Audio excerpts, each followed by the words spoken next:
BCE Homes was recently contacted for us to remove and replace a pair of basement steps.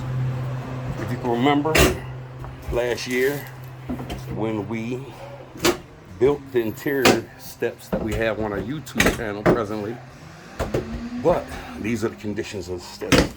And as you're able to see, the steps has fallen because of one of the sleds having snapped on that far wall side.